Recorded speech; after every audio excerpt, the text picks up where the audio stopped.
to about shoulder width apart. You're going to reach down and touch one ankle. You're going to hold it for 15 to 20 seconds without bouncing, and then you're going to switch legs and do the other leg.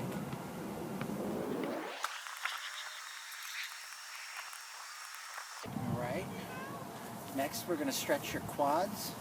If you don't have really good balance, find something to lean on. And that's as simple as bringing the heel of your foot as close to your butt as you can, using your hand for extra pressure. Alright, using that same prop, you're going to want to stretch your calves out. And to do that, you want to lean forward, keeping the heel of one foot flat on the ground. Now, hurdling looks like it's all legs, but it's really a lot more muscles than that. So you want to make sure to include your arms and your back in your full body stretch.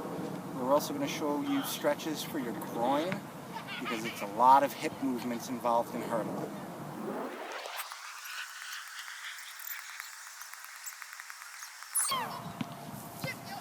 To stretch your groin, you're going to want to sit on the floor.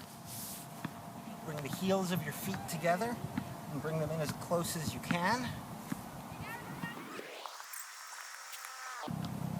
And then what I like to call the sunshine stretch, which is pretty much you're going to lay out in the sun, you're going to point your toes as far forward as you can, you're going to reach your hands as far back as you can, and you're going to lift your lumbar portion of your spine up and off the ground.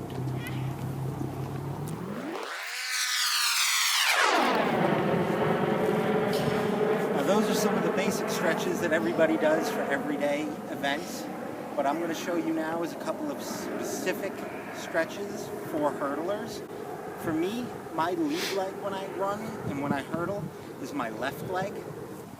For me, I found out my left leg is my lead leg in hurdling.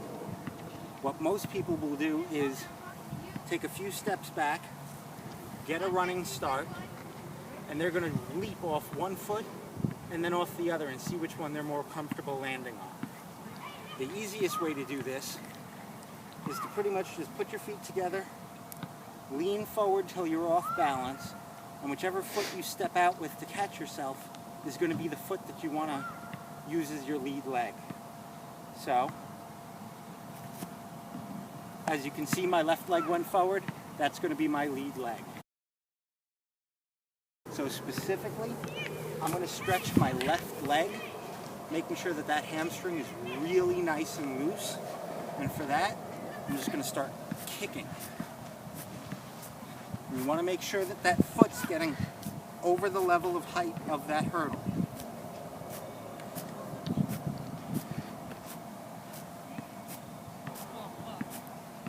Notice my toe is pointed, got a slight bend in the knee.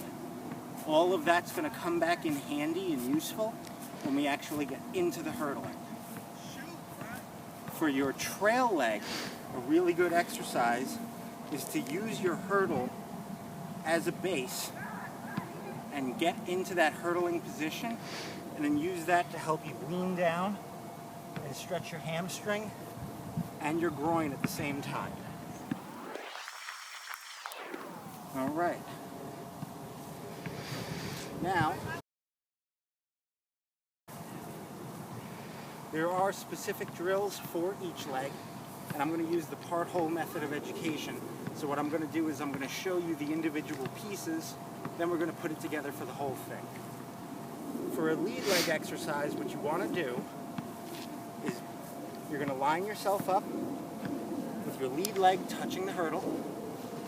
You're going to back up a few steps, enough to give yourself a running start, and you're just going to jog up to the hurdle and practice that lead leg form. So what you're going to do is, in slow motion now, you're going to come up, you're going to jump, and the action is to get your leg up and out. Once you get over the hurdle, you have to take that leg, snap it down. So to show you what that looks like,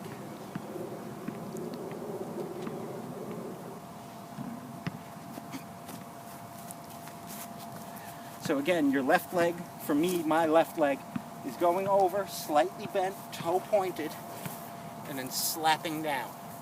We're not worried about the trail leg at the moment.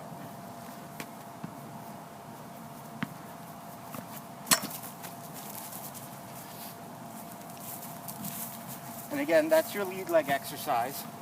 And you want to get used to clearing that height and then snapping down. For your trail leg, you're going to do the same thing. You're going to line yourself up. You're going to back up a few steps. And you're going to practice that trail leg exercise coming up and over and around.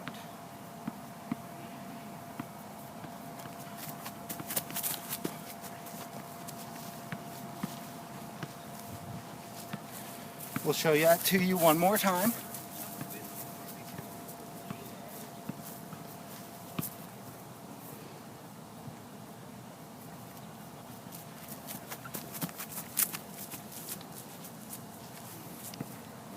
Now what you're really focusing on here is getting that leg out flat, trying to get your ankle to your butt, and almost a 90-degree angle. That's going to allow your leg to snap back around, and so you can continue.